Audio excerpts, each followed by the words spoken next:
Quando alguém está lutando contra a dependência, a gente imagina que a família vai ser o principal apoio, né? O porto seguro. Mas e se, sem querer, a própria família acabasse se tornando um obstáculo? Hoje a gente vai explorar um conceito bem surpreendente que mostra como isso pode acontecer: a alienação parental. Só que provavelmente de um jeito que nunca se ouviu falar antes. Essa é a pergunta que, assombra muitas famílias. E a resposta, ou melhor, essa busca incessante por uma resposta, nos joga bem no centro do problema. A necessidade quase que desesperada de encontrar um culpado quando a recuperação falha. Geralmente, quando a gente ouve alienação parental, a gente pensa logo em divórcio, né? Um pai contra o outro, com um filho no meio. Mas a epistemologia, que é a ciência que estuda a sobriedade, ela traz uma visão nova para isso. Ela enxerga esse mesmo padrão, só que dentro da família que está lutando contra a dependência. E aí, a busca por ajuda acaba virando um perigoso jogo de culpas. Ok, primeiro, vamos entender direitinho como essa alienação funciona nesse contexto da adicção. Aqui não se trata de um pai contra uma mãe, mas de todo um sistema familiar que entrou em crise. A essência da coisa é essa. É um jogo de culpas. Em vez de a família se unir para buscar uma solução, toda a energia é gasta num ciclo vicioso de acusações. A responsabilidade fica sendo jogada de uma pessoa para outra sem parar. E olha, isso aqui vai muito além de uma simples briga de família, viu?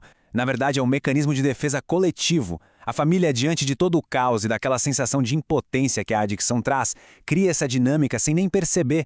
É uma forma desesperada e bem disfuncional de tentar retomar algum controle da situação. Mas tá, como é que esse jogo de culpas funciona na prática? Vamos dar uma olhada nesse ciclo de acusações para entender como ele se alimenta e continua girando. O que a gente vê aqui é a lógica circular perfeita do problema. A culpa é passada de um para o outro como se fosse uma batata quente. Sabe, a esposa culpa o marido, que por sua vez culpa o filho, e ninguém nunca assume a responsabilidade de verdade. O foco deixa de ser a recuperação e vira uma questão de autodefesa.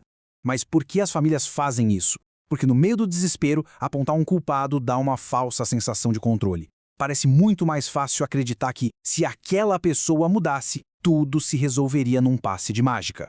É uma ilusão, claro, mas uma ilusão tentadora que impede a família de enxergar o problema real. Para a gente entender como tudo isso funciona na vida real, vamos analisar a história da Kátia e da família dela. O caso deles é um retrato perfeito dessa dinâmica destrutiva em ação. Então, vamos conhecer essa família.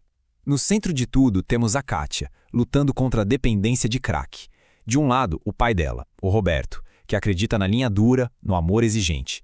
Do outro lado, a mãe, Sônia, que é super protetora, querendo blindar a filha de tudo e de todos.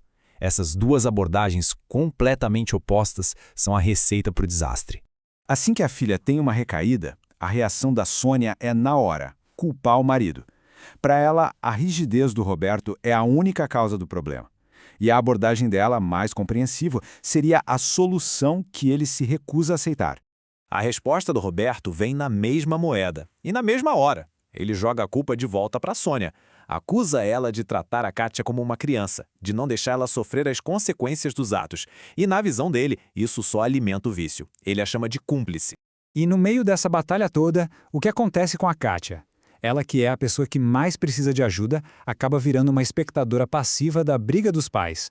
Toda a energia da família, que deveria estar focada em apoiar a recuperação dela, é desperdiçada nessa guerra de acusações. Para entender o que realmente alimenta essa briga, a gente precisa olhar para um motor oculto que está por trás de tudo isso: o conceito de codependência. O papel que a Sônia desempenha tem até um nome: codependente facilitadora. É aquela pessoa que, movida por amor e com a melhor das intenções, acaba, paradoxalmente, piorando a situação. Ao proteger a Kátia das consequências, ela tira o principal motivo que a filha teria para mudar. Quando a Sônia culpa o Roberto, ela não está só se defendendo, ela está validando o próprio papel de salvadora.